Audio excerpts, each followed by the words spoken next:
Good morning, everybody. Thank you for joining us here.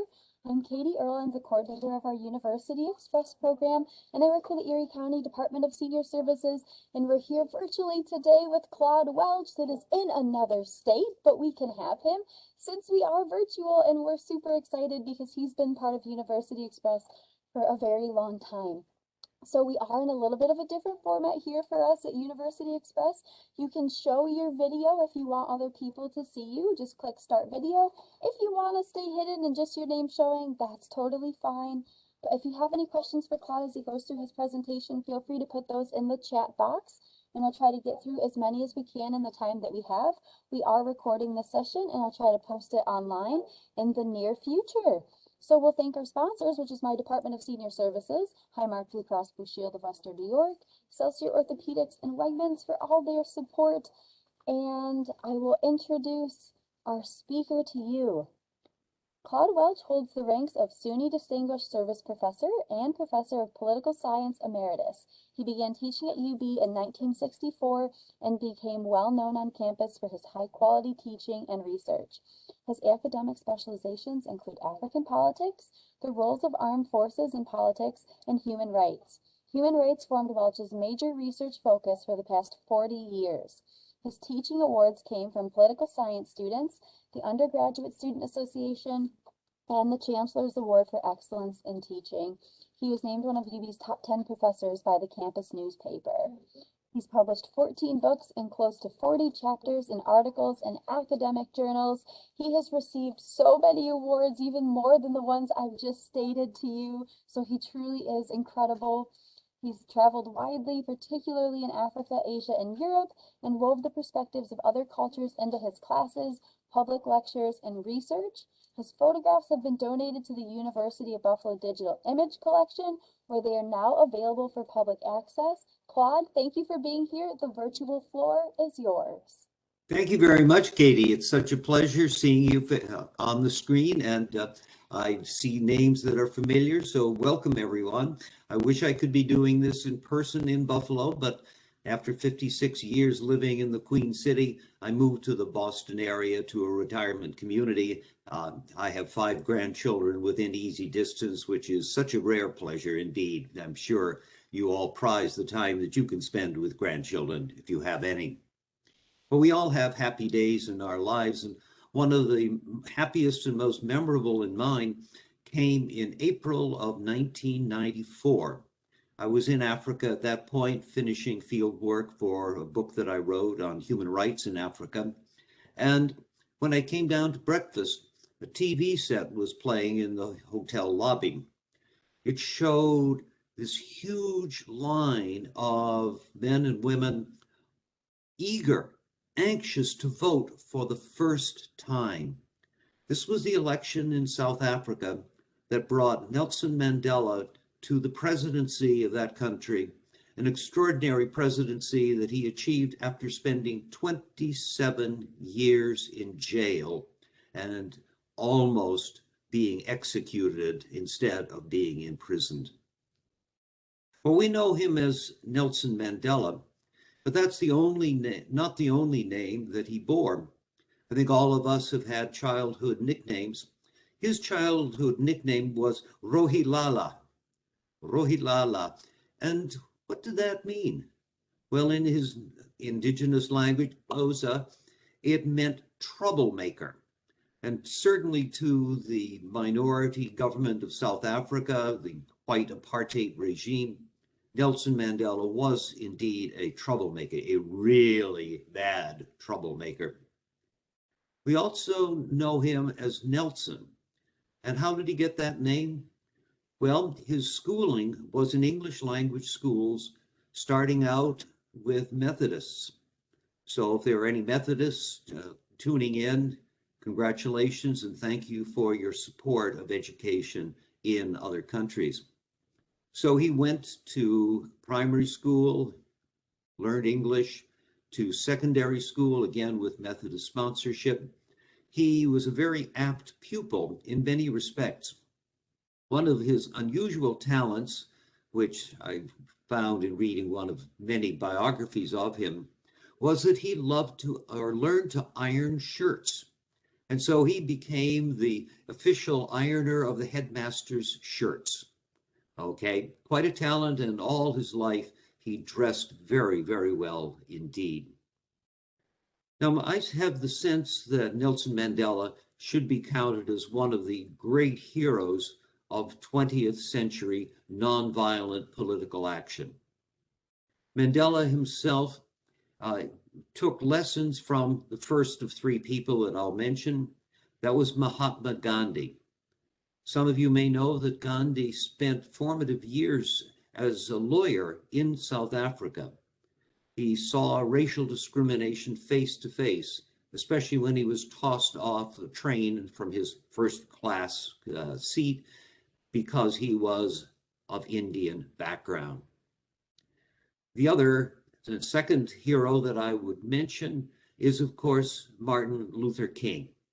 Within our own country, and his leadership for nonviolent action on behalf of civil rights was an extraordinary accomplishment, and he became a martyr to civil rights and human rights in our own country.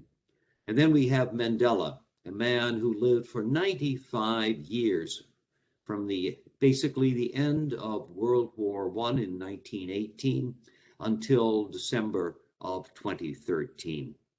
So what about his background? He came from a relatively well-off household. In fact, he was of the royal clan of the Xhosa people. They are located in the southwestern part of South Africa itself. He went to primary and secondary school, as I've mentioned, under Methodist auspices, and then went to the one and only university in South Africa that admitted blacks, admitted Africans. It was extraordinary. There were only 150 students there, but the important thing is that he received a very broad and interesting education. He studied, for example, English. He studied anthropology to give it a better sense of the societies around him. He studied what was called native administration. He studied law, and I think you may not be aware, but South Africa is divided between several groups. First of all, and 85% to 90% of the population are people of African background from many different ethnic groups. And then there is a smattering of people who came to South Africa, settled permanently from South Asia, primarily India, some from what is now Pakistan. And then there were two groups of whites. First of all, the descendants of Dutch. They were called the Afrikaners, and their language is a derivative of Dutch. And then English speakers who came particularly after diamonds were discovered in South Africa in 1869, or when gold was discovered in the area of Johannesburg in 1884. Okay, what about Nelson Mandela? Well, he quickly recognized that if he was to do something special, he should go to Johannesburg. But he went there with a reputation. Remember that his childhood name was Rohit Lala, or troublemaker. I'll give you an example. When he got to university, this university with 150 students, all of them African, he led a boycott of the university's dining halls. Well, I'm not sure how many of you enjoyed food at college if you did go, or remember your high school cafeteria. Well, it probably was not that good at University of Fort Hare. So he was suspended from the university, and he never completed his degree until, I should say, many years later, he received an honorary degree from them. So here's Nelson Mandela, 1940. He arrives in this big, bustling city of Johannesburg, or Joburg as it's usually called. He received a job in a law office. And here I'd like to give you a parallel with a Buffalo hero, Millard Fillmore, upon whom I regularly give talks, by the way, in University Express. And so come January 7th, which is Millard Fillmore's birthday, you may be able to tune in on a talk about Millard Fillmore. So at any rate, he, Nelson Mandela, and he, Millard Fillmore, learned law by working in a law office. In the terminology of South Africa, he was an articled clerk. That's a fancy term, but he was there helping out the lawyers and in the process learning about law itself. Let's turn to his activities with the ANC, or the African National Congress. That was a significant organization in South Africa at that time. If I recall correctly, it had been founded around 1912, and in 1960, its president received the Nobel Peace Prize. By the way, Mandela was also a recipient of the Nobel Peace Prize. So here is Nelson Mandela in this big city, and he's going and doing exciting things. For example, he attended meetings of the Communist Party of South Africa. Now, why was that unusual? The communists were the only political movement in South Africa that allowed blacks and whites and Indians and Cape colors and so forth to come. In other words, it was not segregated. And from his contacts, Mandela developed his background and his support for socialism, not for communism, no, but for socialism. He was a man who believed in God. He was a devout Christian, and communism itself is atheistic. So at any rate, here he is trying to say to the Nonviolent Action African National Congress, let's do something with the young men and women who are here in this city and who would support the ANC. Let's form a youth league. So he became the head of the ANC's youth league in 1943. You remember that year? I was 4 years old. In 1948, there was a dramatic change in the politics of South Africa. Unexpectedly, the Afrikaners, these descendants of the Dutch settlers that had started arriving around, 1652, they won an upset victory. Well, it's not surprising. They were a majority of the white population, and only whites were allowed to vote. This new Afrikaner government instituted what they called grand apartheid. Now, what did that mean? Apartheid was, in essence, a series of laws that made segregation on a massive scale legal. I put that in quotes. So what did this do?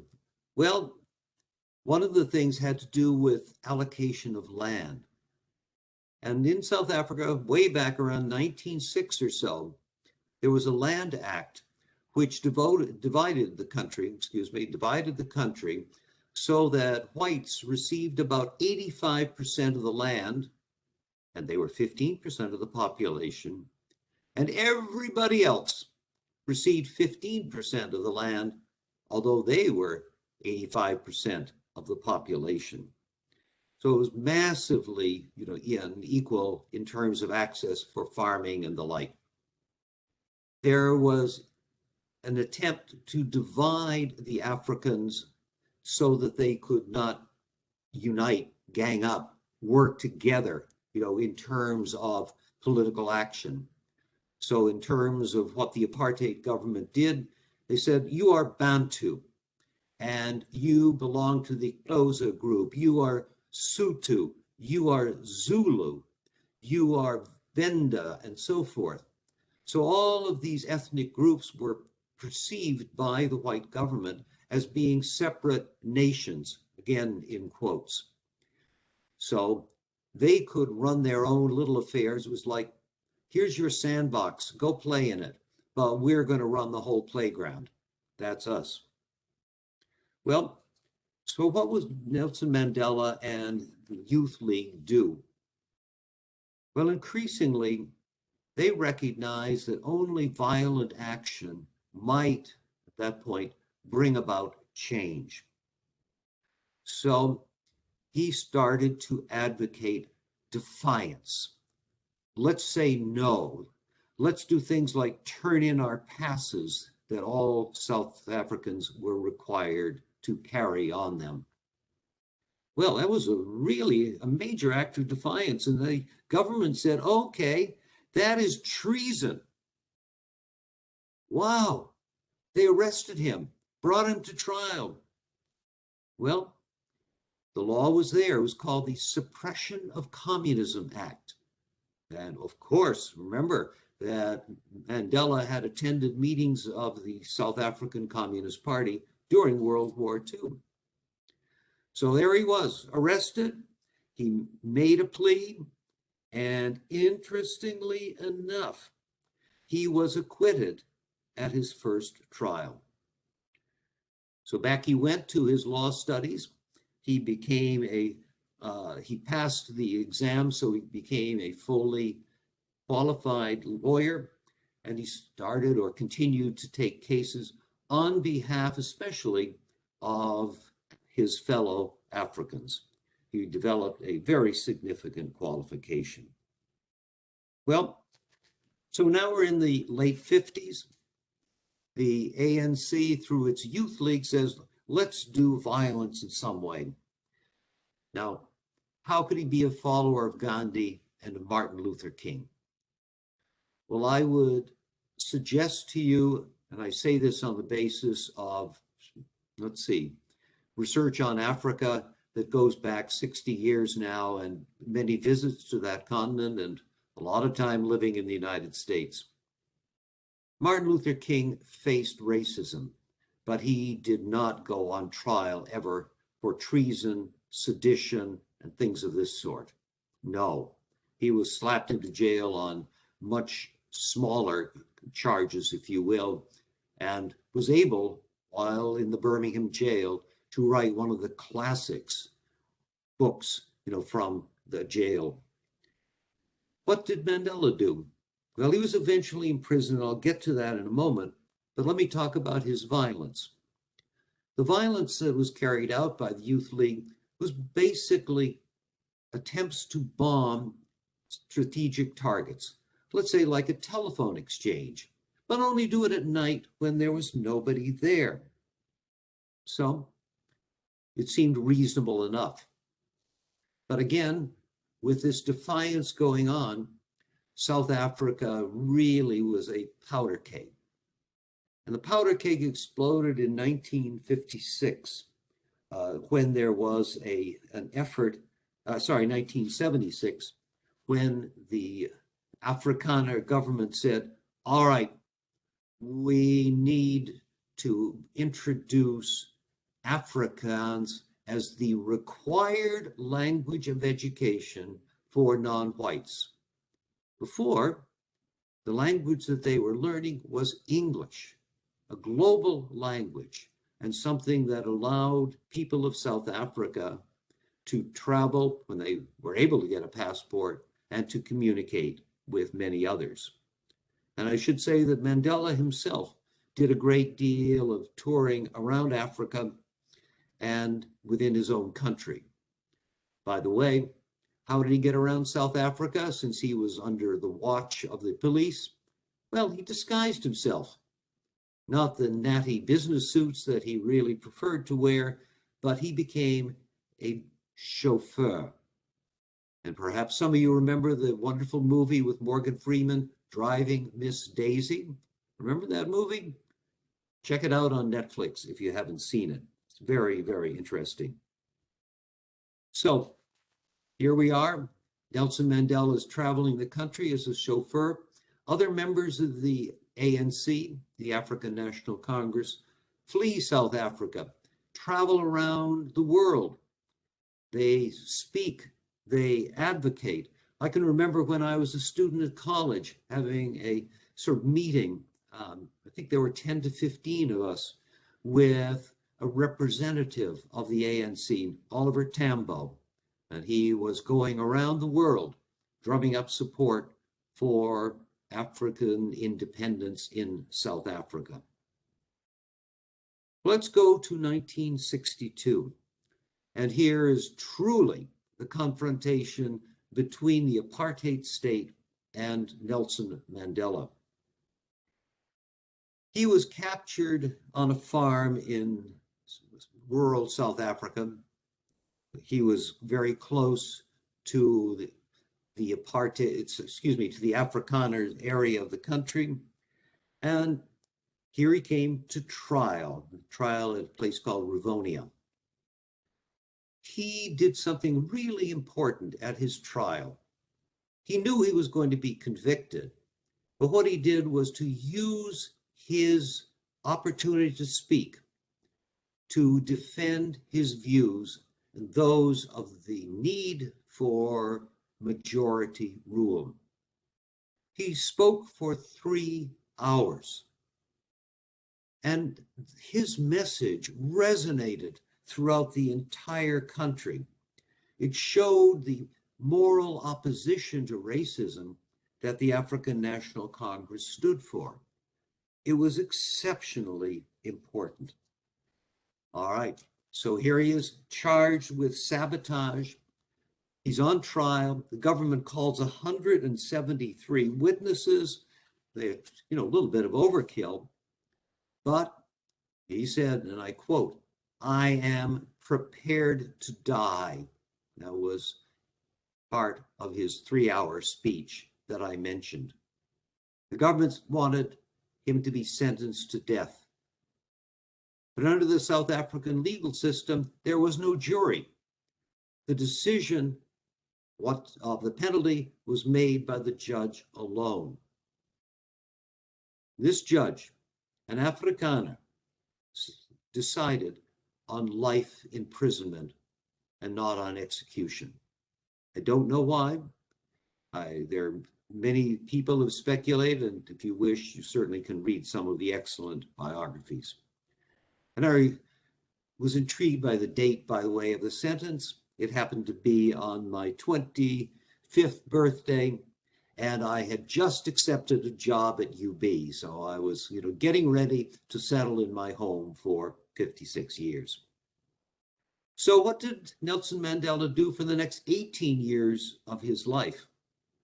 Well, here is this highly educated lawyer who spent the day with a hammer out in the baking sunlight of South Africa on a prison island like Alcatraz.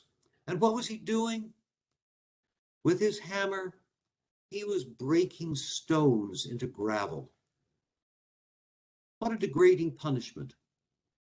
To me, worse than a chain gang, because a chain gang was doing useful work in the sense, when they were on public works, of clearing roadside drainage ditches. But here in South Africa, 17 years in blinding sunlight, permanently damaging his own eyesight. Well, he was eventually allowed to go to a less restrictive prison, and there he could have visitors. While he had been in this island, he was allowed no visitors, no newspapers, no reading of any sort. He could write and receive 1 letter per month. And the letters that he wrote and those that were coming in were, of course, censored. So, how did he get out of prison? Well, let me go back to 1976 and to the uprising that occurred. It occurred in a place called Soweto, or as often said in the United States, Soweto. Soweto means Southwest Township. It was a suburb of the white part of Johannesburg, or Joburg. The only way that people could go from Southwest Township, or Soweto, into the heart of the city or to the mines was by train, or being carried in the back of a truck or perhaps a bus. Well, this may intrigue you, as I hope other facts that I've mentioned. If you looked at a map of Johannesburg made before 1994, you would not have found Soweto. Only the white part of Johannesburg was fully mapped. It's like Google mapping in its early days when certain streets did not appear at all. And you said, I thought there was thus and such street here because grandma lives there. And my Google map doesn't work. My GPS doesn't work. So in 1976, there was a major uprising. Many, many people killed. The government had to back down and not introduce Afrikaans into the curriculum. But by 1988, he was finally released. 27 years in jail, ladies and gentlemen. Did it embitter him? No, Mandela was a man who had incredible integrity, and I'll give you some examples in a moment when I will conclude. But what he did while he was a prisoner was to set up an informal learning system, because many of his fellow inmates, the other militants in the struggle, were not themselves as educated as he. So using his immense intellect, he would bring them together and educate them in his vision of South Africa. I mentioned earlier that he was a socialist, but his other main cause, and one that he strongly believed in and finally succeeded in accomplishing, that was African nationalism.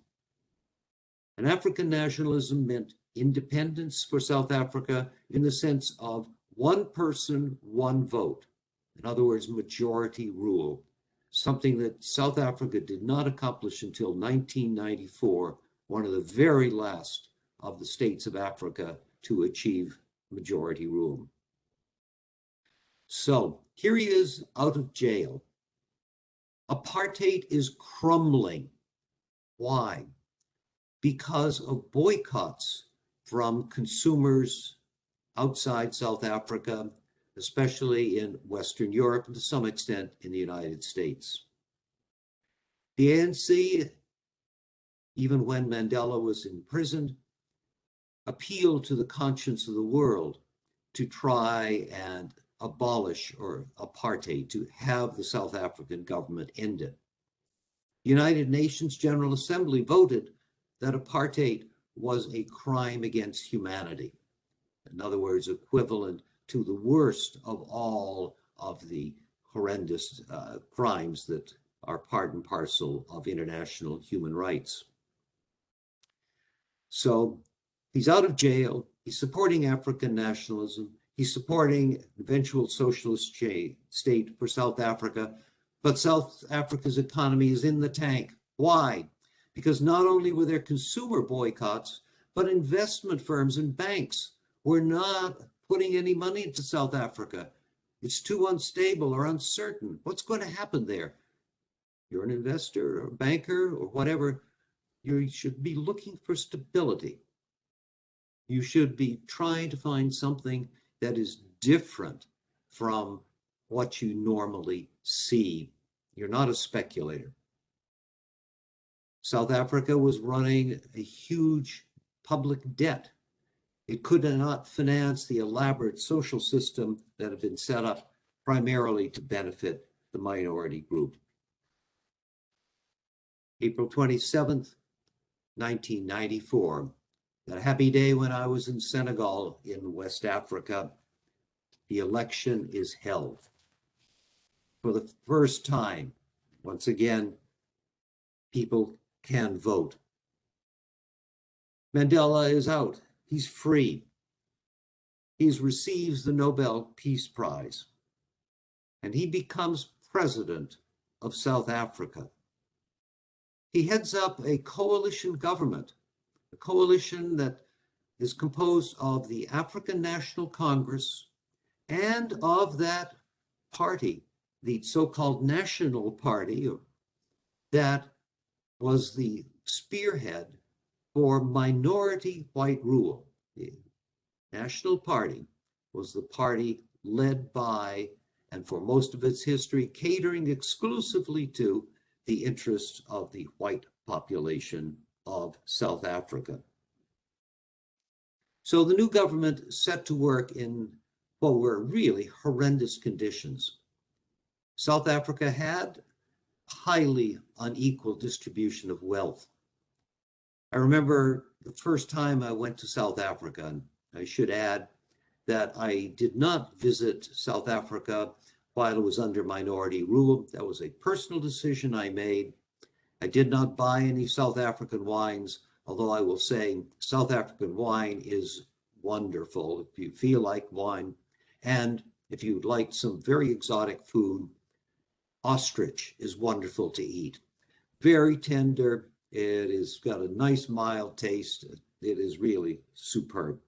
But I don't want to get the Audubon Society after me, so please disregard what I just said.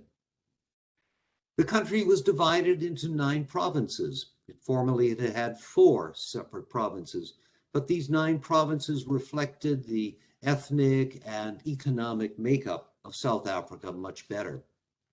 The new government pledged to do a whole bunch of things, like, for example, build 1 million houses in 5 years.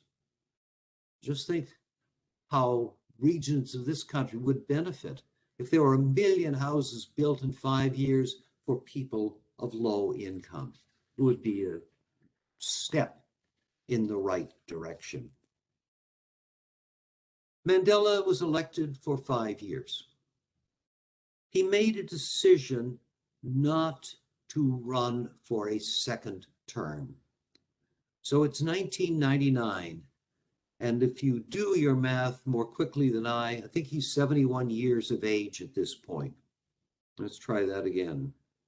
Yes, 71 years of age, not as old as Joe Biden, not as old as Donald Trump, not as old as Ronald Reagan. But he said, in effect, there are too many examples in other parts of Africa and elsewhere in the world where presidents have extended their terms and even become, in some instances, presidents for life. Mandela set a noble precedent. I think we should be proud that he followed the idea that had been set by George Washington, who stepped aside and said, no, I'm going back to my Mount Vernon estate. The country should have a new leader. Now, what were some of the accomplishments during his time? Well, I would say overwhelmingly, he worked for reconciliation among groups. And let me take one example, just one. But let's imagine that football was a sport played in the United States only by whites. Imagine that. Okay, a national sport. In South Africa, the national sport of Africans was and is soccer. For whites, and most notably for Afrikaners, well, and for the English speakers as well, the particular the particular sport that is so important is rugby. Now, that's a very unusual sport, and I had the privilege of watching one of my granddaughters play rugby a couple of weekends ago. In 1995, this is a year after Mandela became president, the World Cup for Rugby contests were held in South Africa. South African team called the Springboks were participants. Mandela went to the match where the Springboks met their first opponent. And he wasn't clad in a nice business suit. He wasn't wearing, glorious tropical outfit like the shirt that I'm wearing. No, he had on a t-shirt. And the t-shirt was for the Springboks. The Springboks, this Afrikaner-dominated group. And the new national anthem was played. But Mandela said, hey, there's an old national anthem. It's in Afrikaans, but play it as well. What a brave decision, and what an important symbol, both the sweatshirt and the national anthem. He was succeeded by one of the deputy presidents, a man named Thabo Mbeki. Mbeki was immensely well educated, but he was also an autocrat. He did not rule well because he didn't listen, in particular, to warnings about HIV/AIDS. He embraced a fake kind of cure, a concoction of roots and herbs and vegetables and so forth, and he said, take this and you will be cured. It was like some of the false cures or preventatives for our current plague that we face with the pandemic of COVID-19. So Thabo Mbeki was a failure, and finally his term was up, and in came an even worse president of South Africa, a man named Jacob Zuma, a philanderer with multiple wives and I think 19 or 20 children that he acknowledged. He engaged in intercourse without using a condom and said, oh, all I need to do is take a shower afterwards and I won't catch HIV. Try that. And at any rate, he was corrupt. He built himself a palace, the private fire system, the reservoir in case of a blaze was a swimming pool. Zuma, his name, was impeached, removed from office. Check that out. And a new president is in, a very well-respected, very rich man named Cyril Ramaphosa. So there's the life of our esteemed subject for today. What can I say in conclusion about Nelson Mandela? He became very active in his retirement. He traveled widely throughout the world now that he had the freedom to do so. He supported efforts toward peace, again, using nonviolence. He was critical of Western powers when they had problems and were not supporting peoples in the majority in the Black and brown countries of the world. He set up a charitable fund, and while he was president, he donated 1/3 of his salary to good causes, to this NGO that was a humanitarian organization. How many presidents of the United States give 1/3 of their salary of what? Is it $450,000 a year? Give it to charity? Yes, if we had tax records for all the presidents, it might be interesting to do the math there. Nelson Mandela celebrated his 90th birthday. Big concert in London was part of it. He became very active in calling out for active steps against HIV/AIDS, and I should add, one of his sons died of AIDS.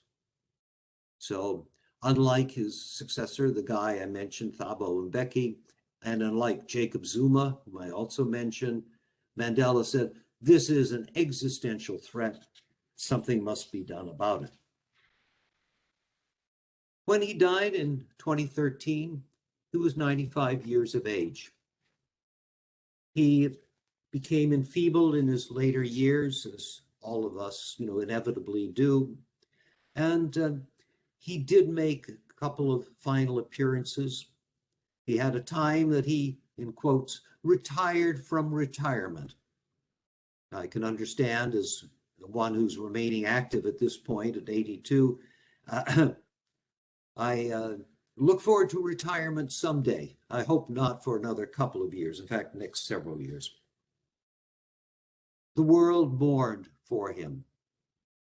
And I think we should take a message from Nelson Mandela that yes, indeed, even under the horrendous condition of apartheid, even after enduring 27 years of degrading imprisonment, Nelson Mandela remained a man of dignity, honor, and honesty.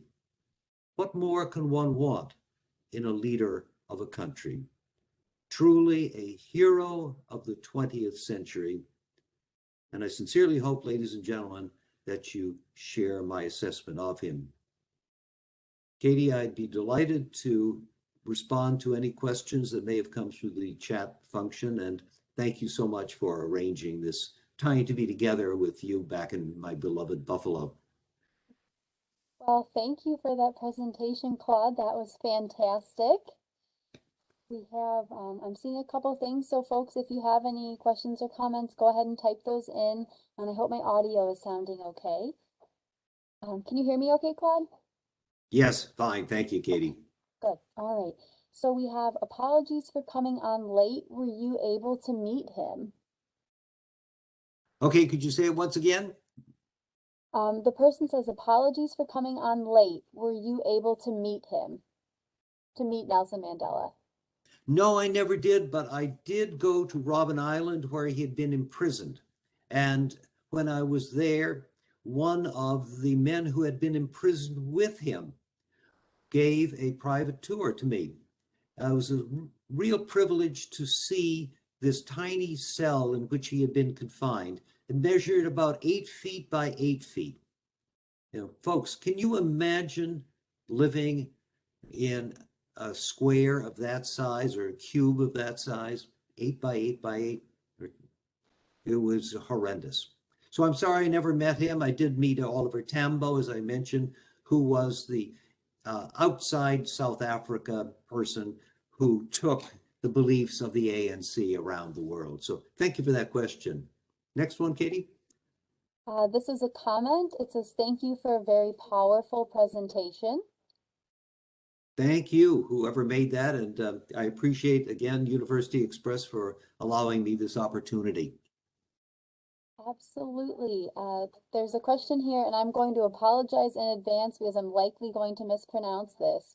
But it says, you mentioned early nicknames. What about Madiba? Madiba, thank you so much for that. Madiba is a term that means father of the nation. I should have mentioned that. It's sometimes used as a term of respect to older people as well. So maybe we would be called Madiba if we went to South Africa, but no, he's the Mandiba with capital T and capital M. Madiba, I'm sorry, I may have mispronounced it a moment ago. Sorry about that. Thank you for that question. Madiba, yep, that was Phil. I'm seeing very informative. Thank you. Now, I will make it so, folks, if you want to unmute yourself and ask a question, you can. You have the power to do that now.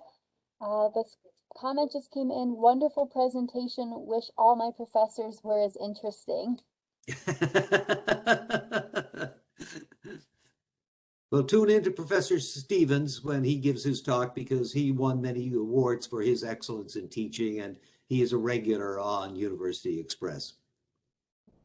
We're super appreciative to Phil. He has a lot of good topics coming up this week, actually, in essence of Halloween. So you can check us out on our website or check him out.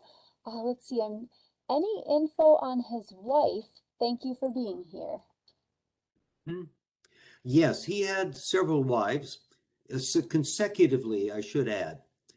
His first wife he met while he was practicing law early on in his studies. And they had a couple of kids, I think including the son who died of HIV/AIDS. Of his wives, the most significant and the most controversial was Winnie, Winnie. She was much, much more radical than Nelson Mandela himself. And she was a supporter of violence, even before independence, majority rule had been won. For example, there was a horrendous practice known as, how shall I say it, necklacing. Except in this case, the necklace was an old tire filled with gasoline. The gasoline would be lit. And I think you can imagine, instead of being burned at the stake, burned by, a Goodyear or Firestone or Bridgestone product. That was, Winnie supported that. They were divorced. it was not an amicable divorce because of their difference in political views. Thank you. Next question or comment? That's all I'm seeing for right this second, so we'll give it a moment here to see if anything else comes through.